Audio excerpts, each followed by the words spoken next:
Rajim. Bismillahirrahmanirrahim. Assalamualaikum warahmatullahi wabarakatuh. Hamdan wa syukran lillah, salatan wa salaman ala rasulillah, la nabiyya ba'dah. Asyhadu an la ilaha illallah wa asyhadu anna muhammadan abduhu wa rasuluh. Allahumma salli ala Muhammadin tibbil qulubi wa dawaiha wa afiyatil abdani wa shifaiha wa nuril absari wa diyaiha wa ala alihi wa sahbihi ajma'in. Allahumma rabbi shrah li sadri wa yassir li amri wa hlul 'uqdatam min lisani yafqahu qawli. Hasbunallahu wa ni'mal wakil, ni'mal maula wa ni'man nasir, wa la haula wa la quwata illa billahil aliyil azim. Setiap hari kita berupaya untuk menjadi orang yang tidak melanggar perintah Allah dan menjadi orang yang gemar, asyik, gembira, suka, bergairah kepada semua ketaatan dan mengerjakan perintah Allah. Perintah Allah simbolnya ada dua. Satu secara mahdoh, dua secara ghairu mahdoh. Yang mahdoh itu semua yang diperintahkan, sholat dan sejenisnya, semua yang sifatnya ritualitas. Kita harus bergairah mengerjakan itu. Kalau tidak maka kita akan kelihatan capek.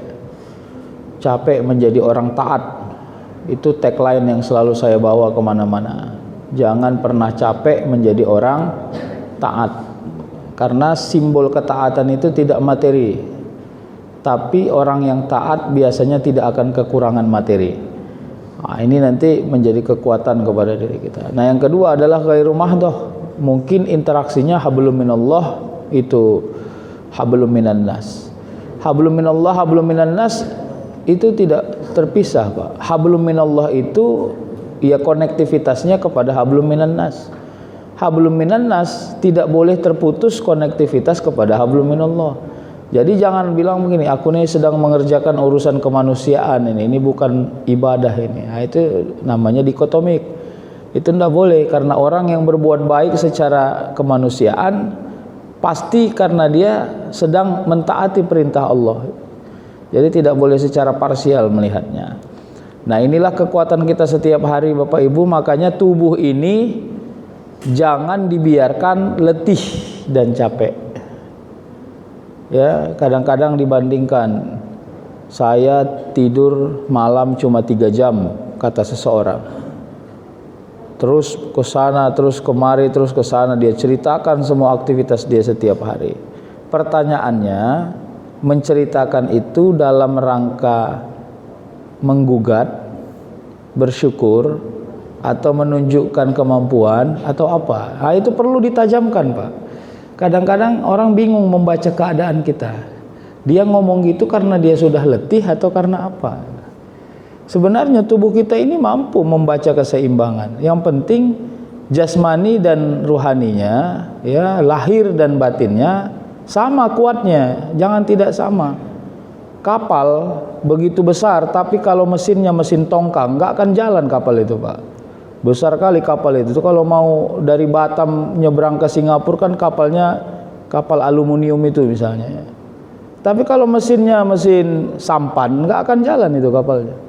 Jadi harus seimbang dua-duanya. Kenapa? Karena kekuatan itulah nanti yang akan kita gunakan untuk membaca apakah kita orang yang berhasil bersyukur, membungkus semua keadaan ini dengan bersyukur, dan syukur itu pula lah yang menjadi warna dalam setiap keadaan. Coba ya, kadang-kadang bungkus nggak perlu, tapi bungkus sangat menentukan. Awak kalau bawa lontong, cuma bungkusnya bungkus tempat beli belanja yang prestis, keren kali itu, Pak. Nah, awak beli emas 1 kilo, tapi bungkusnya resean, apa namanya, kresek.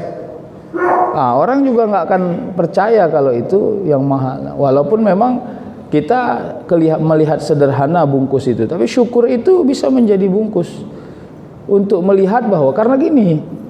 Orang harus berhasil membaca kita sebagai orang bersyukur agar dia juga ikut bersyukur, gitu dia. Jadi bersyukur itu ekspektasinya bukan hanya untuk kita, tapi harus untuk orang yang ada di sekitar kita.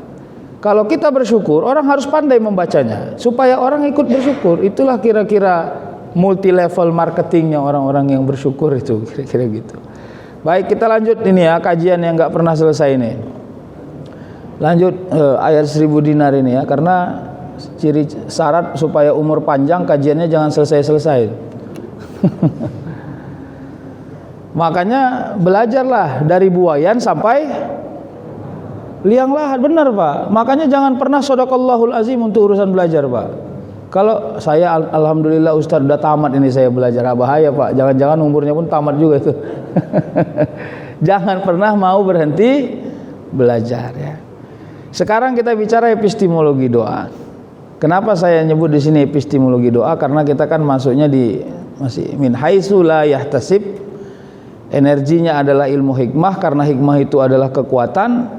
Maka orang yang merasa bahwa rezeki yang dari tidak disangka-sangka dan tidak diduga-duga, maka dia cenderung mendapatkan hikmah sebagai nilai.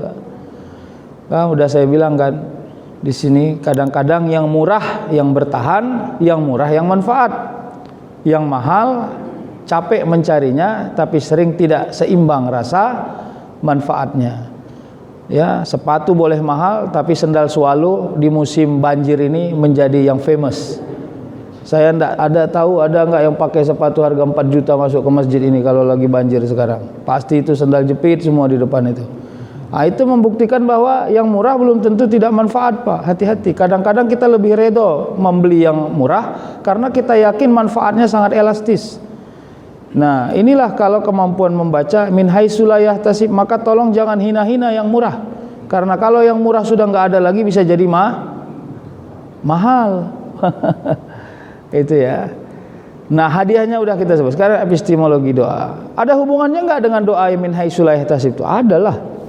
Makanya tolong kalau kita mau mengkaitkan itu, jangan pernah memisahkan antara usaha dan doa. Pelan-pelan ini kita ngomong. Karena hubungan antara usaha dan doa itulah yang mencerminkan hasil. Hasil itu cara membacanya harus banyak. Kalau cara membacanya cuma satu, maka hasil itu kelihatan kaku. Ya.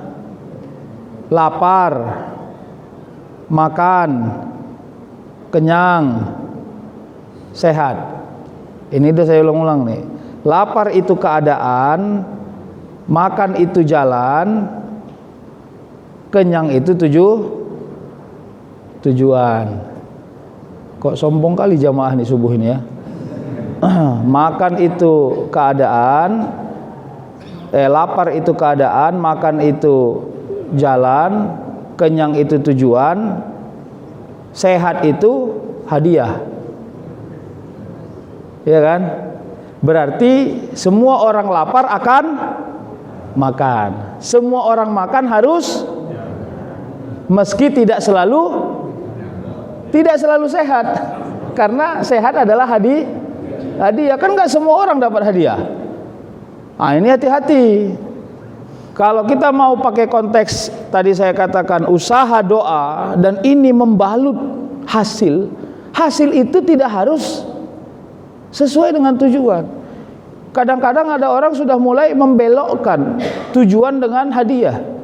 Ya udahlah kalau gitu apa? Lapar, makan, sehat, kenyang. Jadi kenyangnya di ujung Pak, dia jadi hadiah. Boleh jadi makan itu nggak harus kenyang, tapi yang pasti sehat. Nah, disitulah letak kenapa orang akhirnya tidak tergopoh-gopoh. Tahu tergopoh-gopoh itu Pak? Tergopoh-gopoh itu apa ya? Dibilang lari enggak, dibilang jalan juga enggak. Dia yang jalan, awak yang sesak napas. Itulah tergopoh-gopoh. Iya kan? Langsung. Kenapa Pak kok mau cepat kali? Inilah awak nengok dia, awak yang sesak napas Pak. Padahal dia yang jalan. Nah, itu tergopoh-gopoh itu. Jangan Pak. Nah, disinilah letak kenapa akhirnya ini konteksnya. Kenapa contohnya makan? Karena makan yang paling mudah menjadi contoh. Kita begini dempetnya antara kita dengan hajat kepada rezeki. Salah nggak itu? Nggak salah Pak. Siapa bilang salah? Kalau perlu nggak tidur-tidur kita untuk cari dunia ini, nggak ada masalah.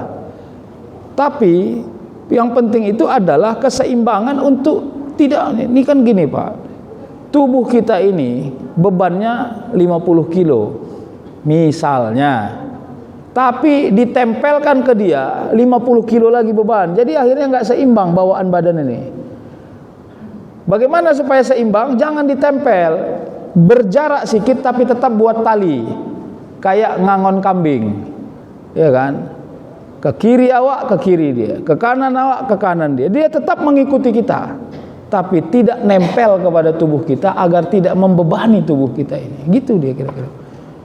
Nah gitu, jadi nggak apa-apa. Jadi bukan lagi konteksnya tasawuf ini tidak mau mencari harta dunia, carilah Pak, cuman jangan bergantung. Nah, ya, aku lagi banyak duit ini, kau mau apa? Kalimat-kalimat ini nggak akan cenderung keluar, karena nggak banyak duit biasa-biasa aja. Kenapa? Karena gairah yang dibangun adalah gairah kemampuan memberi akses kepada orang selain dari diri kita. Disitulah hablum minan nas. Yang ditajamkan apa? Sensitivitas, mengenal bahwa si A tidak seperti saya masih bersyukur, berarti saya harus memudahkan urusannya. Si B banyak ujian tapi tetap baik sangka kepada Allah, berarti saya harus Itu yang dihidupkan Pak. Bukan yang dihidupkan itu nggak kayak aku kok kan, kasihan kok ya, nggak kayak aku. Itu namanya sombong Pak. Kita ini suka punya sikap yang kayak gitu. Itulah kau kan, kenapa kau nggak ngikut aku dari dulu? Sekarang tengoklah, capek kau kan. Nah itu begitu yang muncul Pak. Sebenarnya nggak begitu yang muncul. Kemampuan kita untuk mengakses sesuatu yang ada di sekitar kita itu sebagai sesuatu yang punya nilai untuk berhubungan dengan kita. Udah saya bilang di sini kan. Itu juga Pak Akmal bilang juga itu. Ya, kalau ngundang anak yatim, jangan hanya disuruh baca Yasin, Pak. Anak-anak yatim itu namanya anak-anak.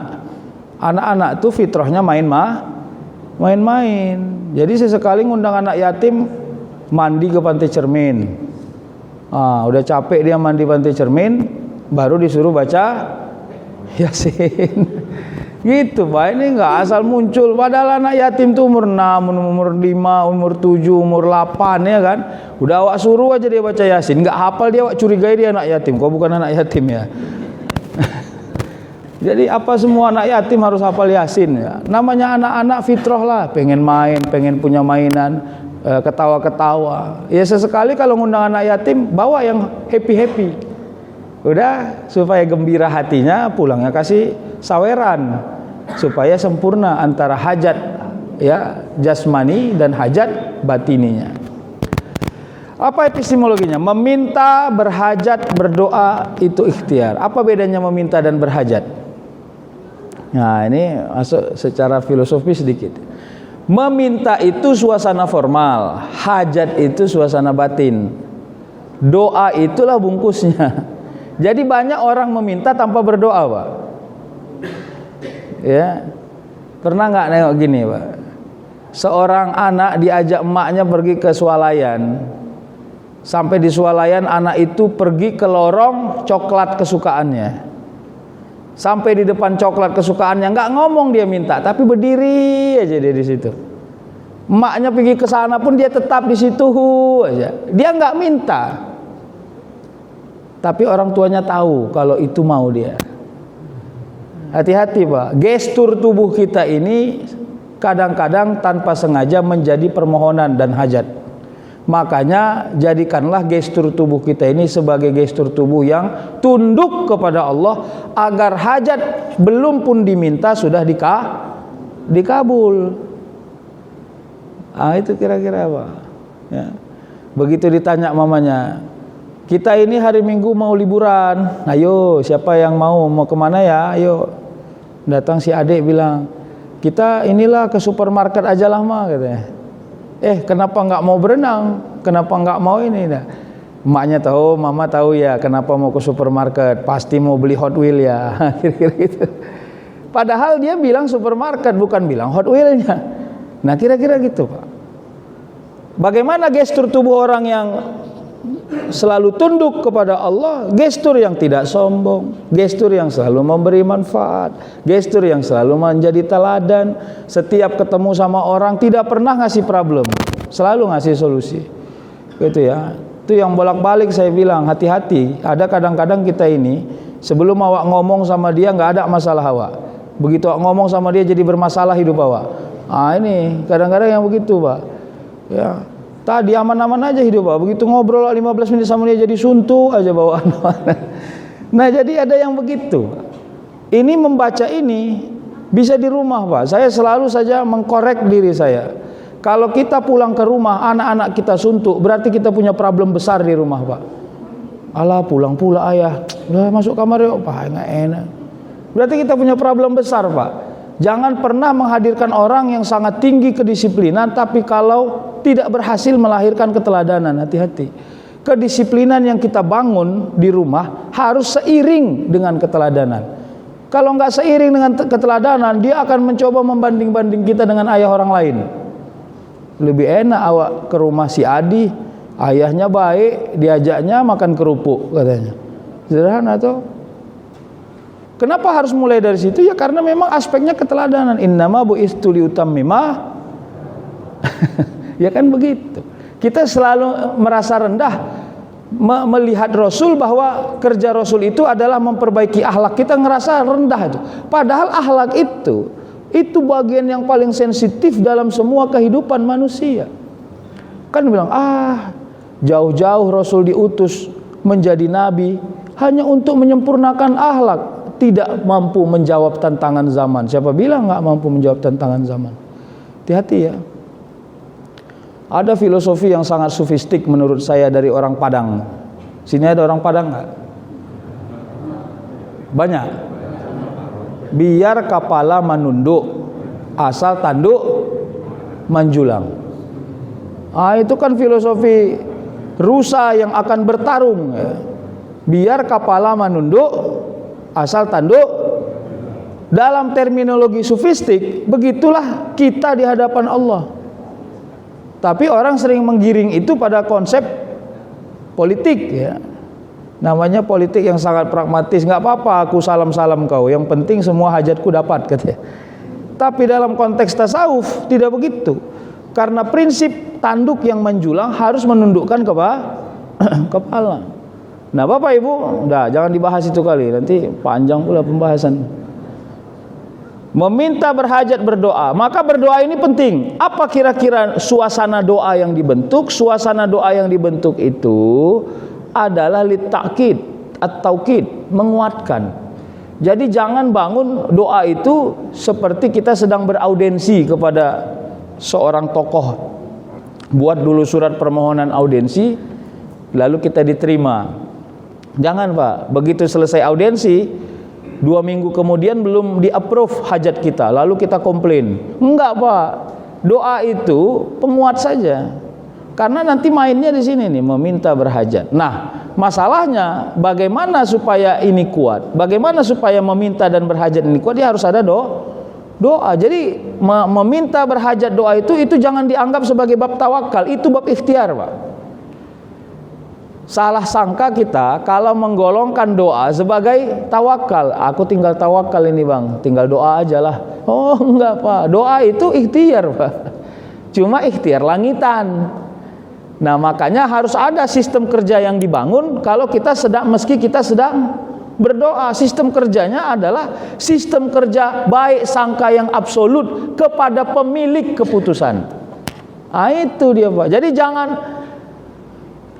ada seorang anak buah sedang masuk ke ruangan ownernya, bosnya. Dia bilang, Pak, jadi kan gini Pak, kita ada proyek gini Pak, nanti Bapak enggak gini, nanti Bapak enggak gini, semuanya nanti Bapak enggak gini, nanti Bapak enggak gini. Berarti kan suasananya sangat negatif. Dia enggak percaya sama bosnya, padahal bosnya pemilik perusahaan. Nanti Bapak enggak gitu, Bapak nanti enggak kayak gitu Bapak. Enggak Pak. Makanya kerja doa itu adalah membentuk karakter yang seutuhnya kita yakin yang dihadirkan Allah itu tamam, sempurna. Sempurna itu tidak harus sesuai dengan ekspektasi Pak. Ya. Kenapa Allah kasih kita pakai sendal jepit? Karena Allah yakin bahwa ketika kita tidak diberi sendal jepit, maka keterpengaruhan sendal itu dan alas kaki itu tidak dominan kepada diri kita. Nah, cara membaca yang matematik, nggak enak kali, awak mintanya A dikasih B. Begitu selalu cara membaca kita. Nggak apa-apa, cara membaca itu masih manusiawi. Tapi kalau sudah mengintervensi hasil, itu baru bahaya. Ya, apa kira-kira ciri-ciri orang mengintervensi hasil? Yang paling sederhana ciri-cirinya, suka membanding-banding dirinya dengan orang lain. Aku nggak kayak dia, aku nggak kayak kau, enaklah kau. Nah, itu kira-kira. Enak kali jadi kau ya. Kenapalah aku nggak kayak kau? Nah ini nih, hati-hati Pak. Ngomong-ngomong gini ini tolong jangan sering-sering. Bisa nggak kita melihat dunia ini luas? Memang seluas yang kita jangkau. Bayangkan sejauh-jauhnya cara kita memandang, tetap ada yang tak berhasil kita pandang. Tuh prinsipnya ihdinas siratal mustaqim. Masih ingat nggak sini? Nggak ingat ya? Atau pura-pura ingat aja. Ihdinas siratal mustaqim. Mustaqim itu istiqomah ya. Istiqomah itu sebenarnya lebih dekat maknanya dengan kemampuan untuk linier pada cita-cita, jalan, tujuan dan hasil. Tapi istiqomah itu, mustaqim itu dalam tafsir selalu diterjemahkan sebagai lurus. Nah, kalau kita ikuti para mufassir, lurus, pertanyaan berikutnya, lurus itu ke depan atau ke atas? Ini penting dijawab. Kita terlalu fokus membaca lurus sebagai sesuatu yang ke depan, padahal ke atas juga lurus. Kita terlalu fokus ketika disebut lurus, maka potensi lurus itu hanya ke depan. Makanya hajat kita terlalu dominan pada urusan yang ke depan, horizontal, tidak yang vertikal. Kaya, banyak jabatan, banyak uang, banyak banyak kehebatan. Nah, itu kira-kira lurus ke depan. Padahal ke atas juga lurus, ya. Logika yang mau dibangun sederhana, Pak. Siapa yang tahu hari ini ada berapa satpam yang menjaga Medan Mall? Nggak ada yang tahu toh? Nggak ada. Kenapa? Karena kita nengoknya masih dari bawah. Coba kita nengoknya dari atas, naik heli kita. Nampak semua toh? Iya. Melihat dunia ini kecil nggak bisa dari bawah, Pak. Melihat dunia ini kecil harus dari atas. Maka energinya langitan. Iya. Dibilang anak itu begitu sampai dia di Kuala Namu, baru pertama kali pula naik pesawat, ya kan? Kemaru. Kemaru itu bahasa Medan itu ya, Kemaru. Besar kali, panjang kali ya, itu pohon kelapa, besar-besar kali ya. Karena masih di bawah. Begitu naik pesawat itu, ya kok kecil kali nih pohon kelapa ini ya. Ya gitu. Kalau nengoknya dari atas pasti kecil. Kira-kira gitu. Makanya ihdinas siratal mustaqim, suasana yang harus dibangun secara sufistik adalah suasana ketauhidan. Tunjukilah kami jalan yang lurus ya Allah, dalam makna taat yang seimbang dengan nikmat.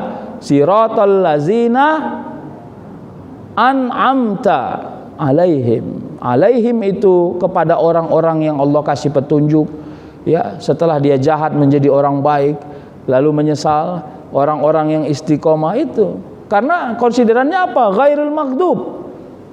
Dan orang-orang yang dolin, orang-orang yang dimurkai, dan orang-orang yang sesat.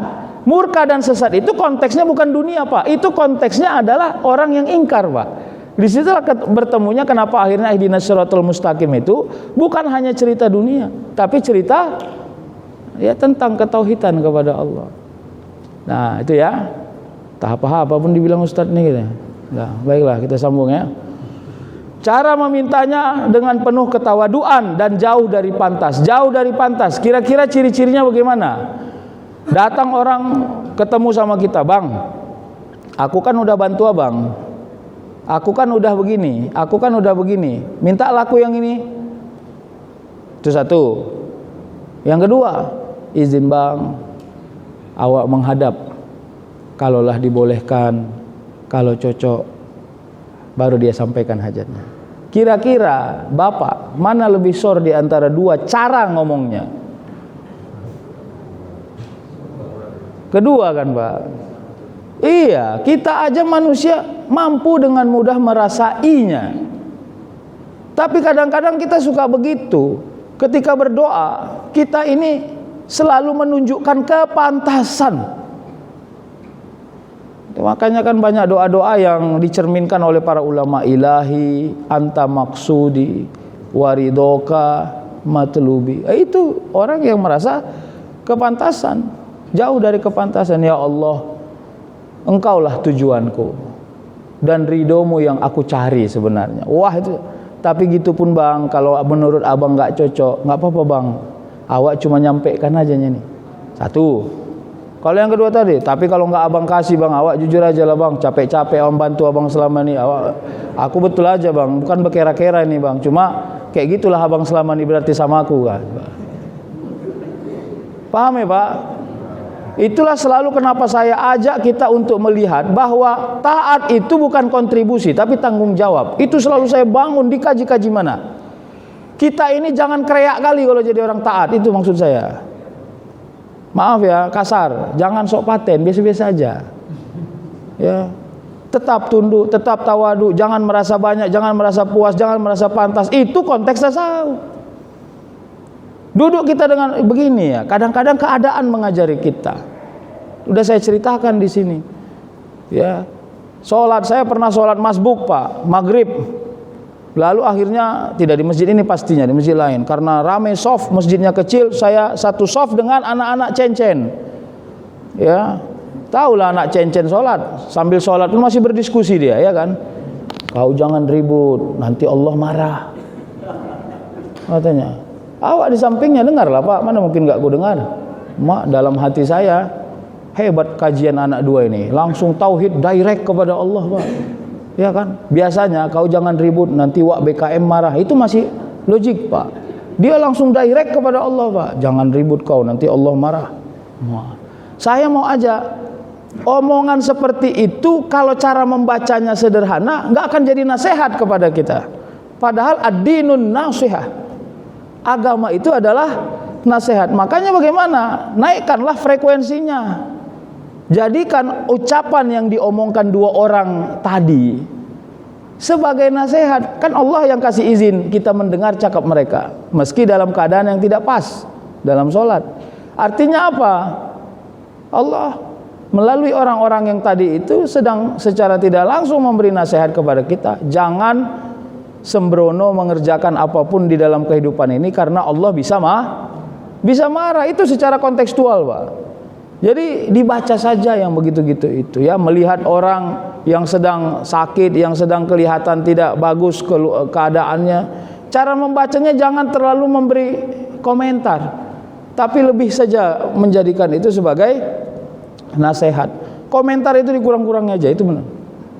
Karena orang yang berkomentar terlalu panjang biasanya tanpa sadar mengecilkan apa yang dia komentari dan membesarkan siapa dirinya. Itu yang sulit ya. Sedikit lagi, pengharapannya mengosongkan diri dari penghakiman hasil. Ini pak, inilah min haitsu la yahtasib. Bapak Ibu, gini, dalam bab bertamu sebenarnya suasana kesufian itu ada. Makanya disebut ya, sebaik-baik seorang tamu, dia datang ke rumah tempat dia bertamu dalam keadaan kenyang, supaya dia redo atas pertemuan, bukan redo atas hidangan. Capek aku ke rumah kau, cuma bakwan lah yang kau kasih gitu. Walaupun normal-normal aja itu, namanya bekawan, best friend ya kan. Masa best friend ngasihnya bakwan, nah, kan nggak cocok. Bestie. Jadi bagaimana kira-kira? Kenyangkan perut agar pengharapan terhadap hal-hal yang materi kurang. Ya, itu kalau musim haji, Pak. Ini bolehlah ya gosip dikit ya. Saya kebetulan haji bersama orang, nggak usah sebut kampungnya karena ini. Jadi gitu, selesai udah Armina, menunggu pulang karena pulangnya dari Jeddah. Satu kamar saya dimintai tolong, wah besar catatannya Pak, daftar orang yang mau diberi. Ternyata setelah saya usut-usut Pak, ya asbabun nuzulnya dan asbabul wurudnya, kenapa sampai 87 orang itu dalam catatan dia. Karena di rumah buat acara, di kecamatan buat acara, di kelurahan buat acara, itu walimatus safar itu Pak.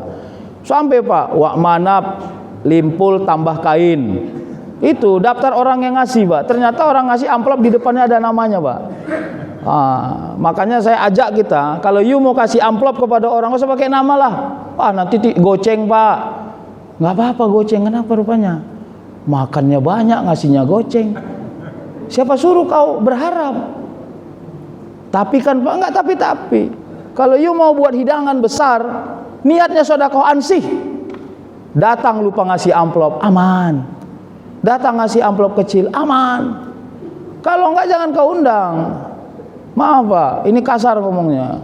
Kadang-kadang ngundang anaknya sunat, langsung dihitungnya. Kau berapa tadi ngasih kau? Nggak tahu kau berapa payahnya motong sunat anak saya itu. Kira-kira begitu. Nah Pak, harus ikhlas dan redho saja. Karena datang dia ke rumah kita, itu rezeki bagi kita. Tentang dia banyak makan, itu bagian dari beban lah kira-kira kan. Jadi sama Pak, ini mana-mana. Ngasih berapa abang ke pesta si Anu? Ngasih cepek, rugi lah kita. Kalau nggak bawa rame, dibawanya satu rumah, Pak. Masuk kalian semua ke dalam rumah. Masuk, begitu sampai di pesta, cicip makan lupis, nggak enak, taruh di bawah. Makan nasi, nggak enak, taruh di bawah. Kenapa dihitung? Ini 20, 15 ribu, 18 ribu. Nah, totalnya masih rugi kita ini 16 ribu katanya. Maaf Pak ya, saya mau bicara karakter yang paling sesungguhnya. Makanya begitu engkau mendapati satu undangan, hadir, kenyangkan perutmu. Udah.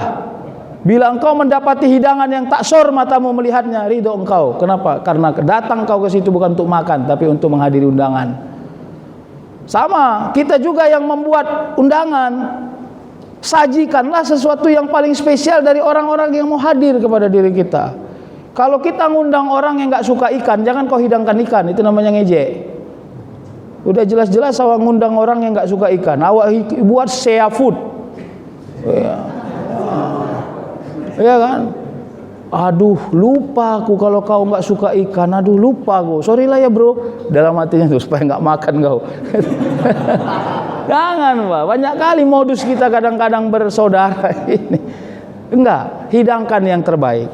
Tuh sampai nanti di akhir tuh kalau udah saya ceritakan di sini, ya kalau modelnya orang mendeling, saya bukan karena orang mendeling lalu menceritakan tuh, tapi karena saya mengalami. Nenek saya dulu begitu saya berkunjung ke rumahnya gembira kali dia. Udah saya ceritakan belum ya? Anggap belum aja ya. Begitu dia pulang Pak, nggak ada lagi dia mau kasih silua sama kita. Tahu silua? Oleh-oleh. Masuklah dia ke kamarnya Pak. Ada kipang separuh Pak. Kipang separuh yang digigit-gigitnya itu taruhnya ke kantong awak. On mau ban. Nah tabuan deh katanya. Inilah boy. Itu ngejek enggak? Bukan ngejek Pak. Begitulah cara dia menggembirakan orang yang hadir kepada rumahnya. Itu. Tapi ya suasana ini kita terjemahkanlah secara konteks gitu aja. Ya. Supaya kita bisa faham dan memiliki kekuatan untuk melihat itu sebagai satu amal yang strategik. Makanya kalau di sini banyak orang yang lagi banyak duit, banyak selalu duitnya, saya doakan nggak pernah habis-habis duitnya ya. Amin. Ngejek enggak nih Ustadz nih katanya. Enggak Pak, enggak ngejek. Kalau you duduk kepada satu majelis makan-makan, hadirkanlah diri sebagai orang yang membayar. Udah gitu aja Pak. Enggak ribet Pak. Hadirkan diri. Jangan hitung berapa, limpul, cepet limpul enggak apa-apa. Itu kalau orang yang selalu uangnya ada. Dia kadang-kadang ada orang begitu duduk sama dia ada suntuk dia. Ini kawannya asik nebeng aja. Enggak Pak, hadirkan sebagai orang yang selalu membayar. Karena membayar orang yang makan apalagi dia sedang lapar dan sedang haus, itu satu amal yang baik Pak. Makanya ada satu keadaan yang begitu dia hadir kepada dirimu, engkau nggak boleh nasihat lebih dulu, tapi harus membantu dulu baru nasihat. Apa itu? Ketika engkau menghadapi orang lapar dan haus. Kalau engkau bertemu dengan orang haus, jangan tanya kenapa dia haus, capek dia menjawabnya. Kasih aja dulu minumnya, udah kenyang dia baru cerita. Bang, haus sekali aku, mintalah minum gini. Kenapa kau haus? Sejak kapan kau haus? Aduh, banyak kali pertanyaan. Kasih aja minumnya dulu. Udah sore dia kenyang dia baru ayo cerita kita. Ini enggak selalu membangun pertanyaan yang panjang tapi tidak membuahkan hasil. Karena apapun hasilnya, udah mau habis nih, atas izin Allah. Nah, lagi-lagi ke hikmah, Pak. Saya mau ajak kita melihat ayat 1000 dinar itu hadiahnya adalah hikmah sebenarnya. Hadiahnya bukan piti, Pak. Nanti sampai kepada satu keadaan, ini konklusi. Ada orang yang bingung dia mau diapain duit itu. Kalau nggak percaya nggak apa-apa. Nanti saya doakan Bapak Ibu sampai kepada suasana itu. awak bingung mau carinya. Ini enggak, bingung ini duit mau diapain. Kenapa? Karena Allah sudah tutup hajat-hajat yang tidak punya fungsi sama sekali kepada ketaatan, kemanfaatan. Itulah hebatnya orang-orang yang min haitsu la yahtasib. Tidak pernah ange kepada harta orang karena Allah sudah hidupkan sensitivitas, aku nggak perlu itu. Tidak pernah capek ngelihat kehebatan orang lain karena Allah sudah hidupkan, kalau aku pun jadi kayak dia pasti aku capek. Hati-hati Pak. Disinilah keadaan kenapa akhirnya penyakit SMS itu udah nggak ada lagi. Senang melihat orang susah. Itu konteksnya apa? Min haitsu la yahtasib. Tarsongoni majoloti. Udahlah dulu ya. Terima kasih. Mudah-mudahan manfaat ya. Kalau ada tanya jawab terima. Ini masih hujan nggak nih? Udah nggak ya. Saya doakan Bumi Asri ini ya diberikan Allah jalan agar sempurna keadaan zahir dan batinnya. Nah, itulah bahasa yang paling sejuk ya. Terima kasih. Assalamualaikum warahmatullahi wabarakatuh. Terima kasih kepada Ustaz. Allahumma sholli ala sayyidina. Langsung saja kita request pertanyaan bagi jamaah yang ingin bertanya, dipersilakan. Alhamdulillah.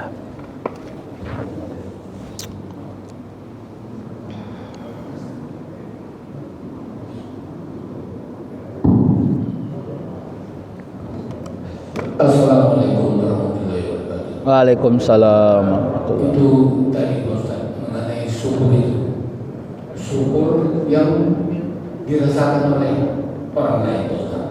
Gimana kira-kira maksudnya itu? Terima kasih. Assalamualaikum warahmatullahi wabarakatuh. Waalaikumsalam. Alhamdulillah Pak.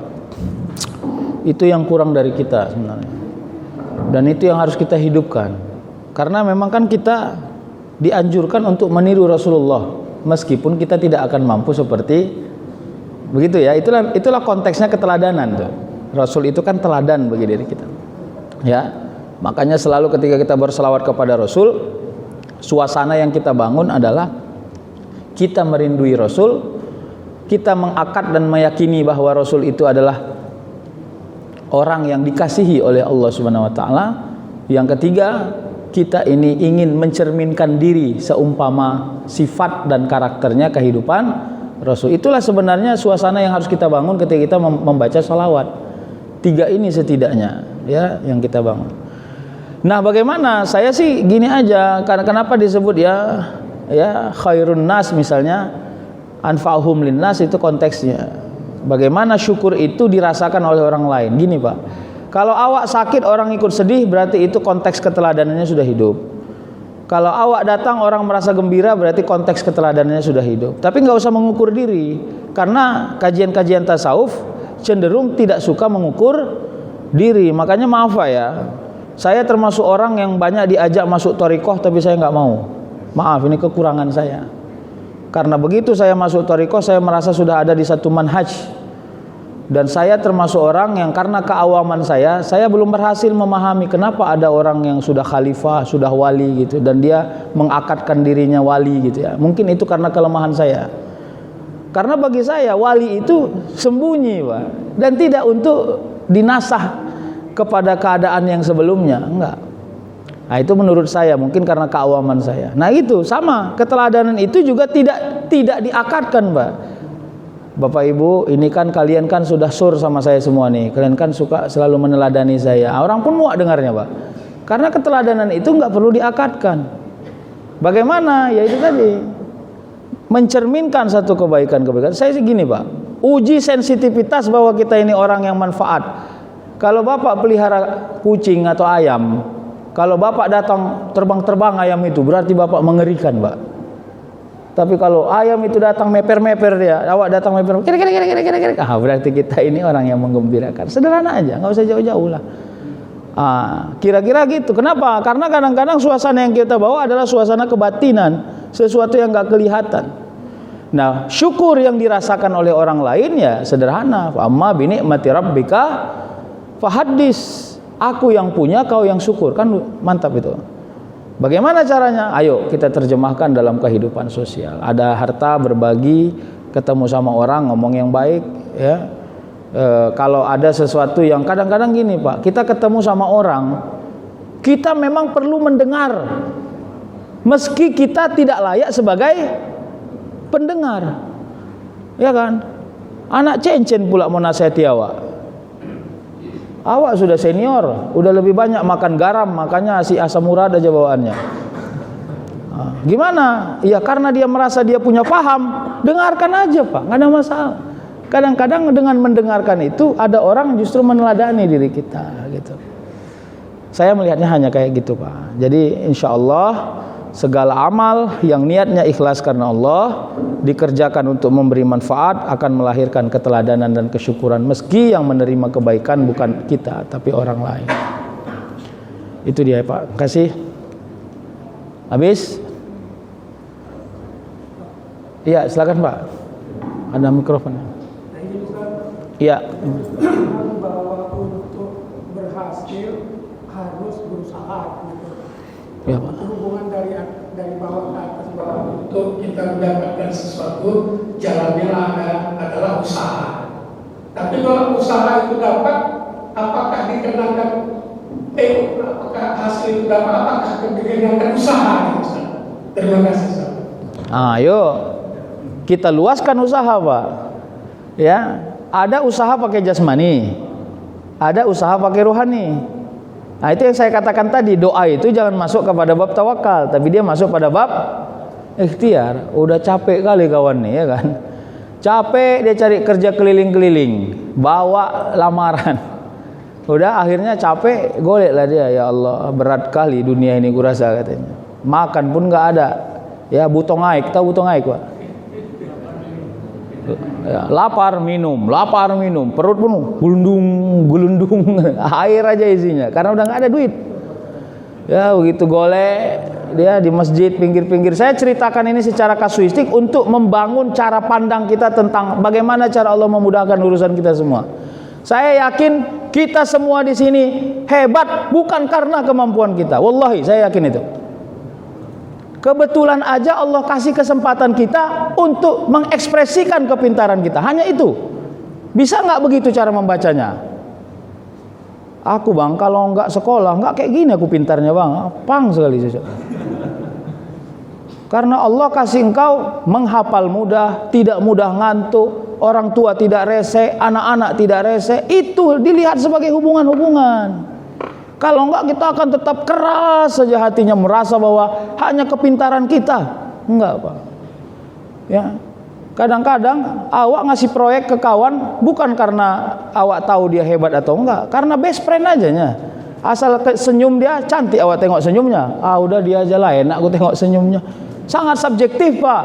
Begitu dikasih proyek itu ternyata teruji secara kredibilitas. Benar toh? Nah, sama kayak orang tidur tadi, udah capek dia tidur. Begitu tidur, datang orang BKM dibangunkan. Bangun kau. Kenapa tidur jam-jam 10 gini? Capek kali bang. Kenapa? Cari kerja ini. Kau sekolah apa rupanya? STM bang. Pandai ini, pandai. Itu di bengkel itu aja kau kerja lu situ. Sederhana. Kadang-kadang begitu kita diam, Allah hadirkan jalannya. Yang nggak boleh mati apa? Baik sangka orang tidur tadi apa? Tetap dia hidup. Ingatan dan hajatnya kepada ya Allah. Kasihlah aku jalan, kenapa ya Allah, udah capek kali kurasa ini, apapun jadilah ya Allah gitu. Sampai dia tidur dia. Begitu bangun datang. Kalau bapak ibu nggak percaya sama keadaan yang ini, nggak apa-apa. Saya kebetulan percaya. Ya, makanya kalaupun ditanya kenapa saya bisa guru besar semudah ini, menurut saya bukan karena usaha saya Pak. Karena saya merasa Allah kasih mudah-mudah saja. Kebetulan. Makanya filosofi yang saya bangun kebetulan semua Pak. Nggak ada yang benar tuh Pak. Kebetulan semua.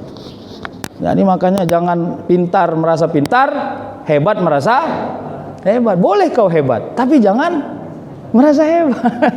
Boleh kau pintar, tapi jangan merasa pintar. Gitu aja konteksnya, udah. Ya, begitu dia pensiun, apa rezekinya? Cemana lah Pak, aku pensiun udah nggak ada. Bayangkan Bapak ya, selama sebelum pensiun 18 juta aku dapat. Sekarang cuma 4.785.000. Cemana lah aku hidup? Kau hidup, begitu pensiun, caranya adalah 97% pengeluaran yang tak produktif dihapuskan Allah dari kepalamu. walaupun angkanya kecil, gitu bisa ngelihatnya. Nggak berani lagi ke mall, mijak mall aja udah getar kakinya. Kenapa? Udah. Maaf Pak, jadi cara membacanya jangan saklek. Ya udah. Bini biasanya kalau nggak beli baju harga 1,5 juta nggak mau. Sekarang baju monja harga 47.000 pun mau. Jadi dimatikan Allah semua yang tidak produktif dan manfaat. Sehingga uang 4.785.000 itu tarsongoni mah. Udah gitu aja cara membaca gitu Pak. Jadi usaha jasmani, usaha ruhani, usaha berpikir, usaha sangka, semua connecting. Jangan pernah berbeda-beda supaya Allah tajamkan semua hasil. Kira-kira gitu. Gitu loh Pak. Nanti kita lanjut lagi Pak. Udah ya, ada lagi? Habis? 2 lah ya. Ini ada mie balap enggak? Ya, terima kasih. Mudah-mudahan Allah beri kekuatan. Nauzubillahi minasyaitonirrajim. Bismillahirrahmanirrahim. Alhamdulillahirabbil alamin. Wassalatu wassalamu ala asyrafil anbiya'i wal mursalin wa ala alihi wa sahbihi ajma'in. Rabbana zalamna anfusana wa illam taghfir lana wa tarhamna lanakunanna minal khasirin. Rabbana la tu'akhizna in nasina aw akhtana. Rabbana wa la tahmil alaina isran kama hamaltahu 'alal ladzina min qablina. Rabbana wa la tuhammilna ma la taqata lana bih.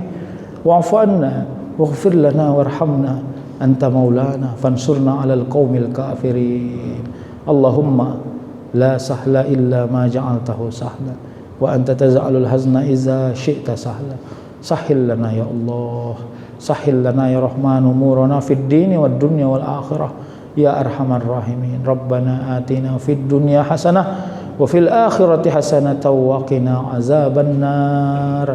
Subhana rabbika rabbil izzati amma yasifun wa salamun alal mursalin walhamdulillahi rabbil alamin. Taqabbalallahu minkum.